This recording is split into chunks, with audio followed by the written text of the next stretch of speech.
Bonjour à tous, aujourd'hui je vais vous présenter quelque chose de très particulier. C'est une pièce réalisée par Pascal et Mono, coutelier français, et ça s'appelle le couvert de l'honnête homme. Donc comme son nom l'indique, en fait c'est des couverts, comme ça on a l'impression que c'est simplement un multipièce type couteau suisse. C'est un petit peu l'idée, mais avec une particularité, donc je vais vous montrer ça très rapidement. On voit quand même tout de suite que c'est du assez haut de gamme au niveau des matériaux. Donc là on est sur des plaquettes en ivoire de mammouth, vraiment magnifique.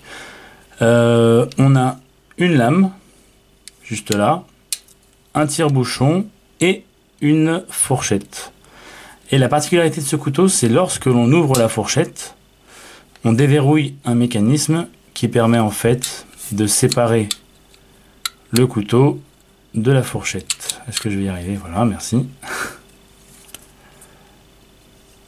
On se retrouve avec des couverts. Donc voilà, vraiment super idée. Alors, c'est pas Pascal qui a inventé l'idée. Moi, personnellement, j'avais déjà ce couteau qui est une marque allemande, Richards, avec exactement le même mécanisme. Donc, on a une petite fourchette là. On déverrouille le couteau. Et voilà, on a des couverts. Je l'avais acheté vraiment juste pour l'idée du mécanisme que je trouvais cool. La lame est vraiment petite, voilà, c'est pas forcément le truc le plus pratique. On a quand même un petit décapsuleur là, c'est marrant. Enfin voilà, c'est juste pour vous montrer que c'est pas Pascal qui a inventé ce mécanisme, mais il en a fait une version vraiment à sa manière et très haut de gamme, comme on peut le voir ici. Donc on va voir ça d'un peu plus près. Commençons par le couteau. On a une lame en acier inox. J'ai pas réussi à savoir quel acier était utilisé, mais à mon avis, on va être sur du assez traditionnel style 12 C27. Ce couteau a été fait il y a déjà quelques années, donc je pense que ça va être ça. Émouture creuse. Alors je peux vous dire que le tranchant est d'une finesse. C'est un vrai plaisir. J'ai personnellement un couteau simple, donc c'est pas les couverts, c'est juste le couteau avec la même lame que ça. C'est un plaisir à utiliser, ça tranche du feu de Dieu. Tranchant très très fin, avec une finition satinée. Désolé pour le téléphone, il se met toujours à sonner quand je fais une vidéo. Ici on a comme une sorte de petit faux contre-tranchant juste sur le devant, mais qui est polymiroir. Vraiment du plus bel effet. Et là le ricasso est polymiroir aussi. Donc c'est super joli. On a un petit onglet là, honnêtement très sympa l'onglet, parce que personnellement je trouve qu'ils sont pas toujours utiles. En général on a assez de lames pour pouvoir ouvrir le couteau sans onglet, et l'onglet casse vraiment la ligne. Là la lame ressort très peu.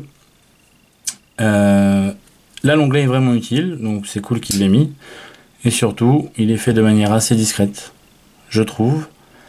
Ça vient pas trop casser le design, je pense.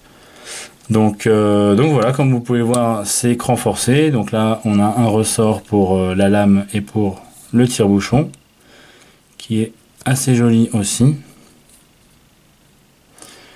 La fourchette, elle aussi, c'est un mécanisme écran forcé. Donc polymiroir pour la fourchette. On a un petit onglet juste là. Très joli. Il y a des petites...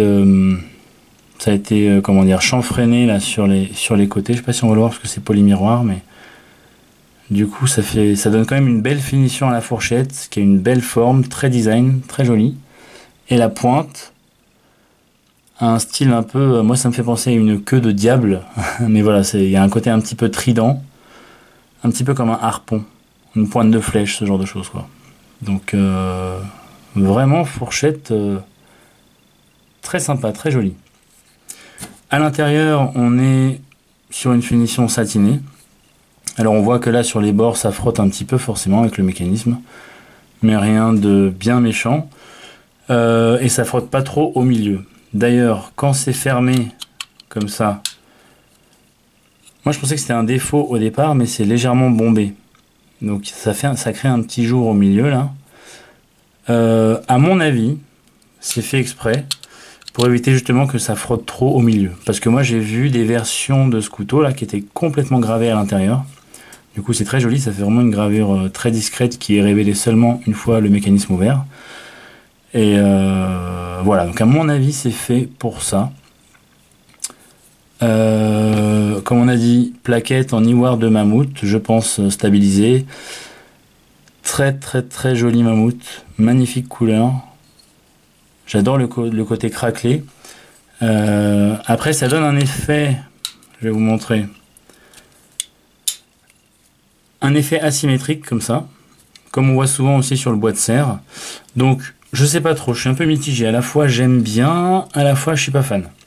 Je suis pas fan parce que voilà, ça fait un côté asymétrique et on se dit qu'il aurait pu choisir un peu mieux les morceaux de mammouth, que ça fasse vraiment quelque chose de symétrique. En même temps, voilà, ça fait un côté rustique qui est vraiment intéressant. C'est la nature du matériau de pas être parfaitement droit non plus. Et finalement, ça donne une prise en main assez agréable en fait, le côté asymétrique. Donc je trouve que sur ce couteau, ça marche plutôt bien. Voilà, je sais pas ce que vous en pensez vous, est-ce que c'est le genre de truc qui vous gêne? Moi ça dépend vraiment des couteaux, là souvent le bois de serre, je suis pas fan quand ça fait vraiment des trucs asymétriques. Mais n'hésitez pas à me dire ce que vous en pensez vous dans les commentaires. Qu'est-ce que je peux vous dire d'autre? Vous montrer peut-être le mécanisme. Donc en fait, quand la fourchette est fermée, impossible de déclencher le mécanisme. Je sais pas si on va réussir à le voir, mais là il y a une petite encoche. Et là, il y a comme un petit rivet. Donc en fait, là, aucun souci, on peut faire glisser. Mais quand la fourchette est fermée, ça va venir autour de ce rivet-là et empêcher en fait le mouvement comme ça. Donc voilà, franchement, mécanisme vraiment tout bête, mais très ingénieux. Et je trouve que Pascal Emono en a fait une très belle pièce. Voilà, je vais mettre son site dans la description comme je le fais habituellement. Et on va en rester là pour ce couteau. J'espère que ça vous a plu. Dites-moi ce que vous en pensez. N'hésitez pas à lâcher un petit pouce bleu pour supporter la chaîne. Puis je vous retrouve très bientôt pour une nouvelle vidéo. Ciao!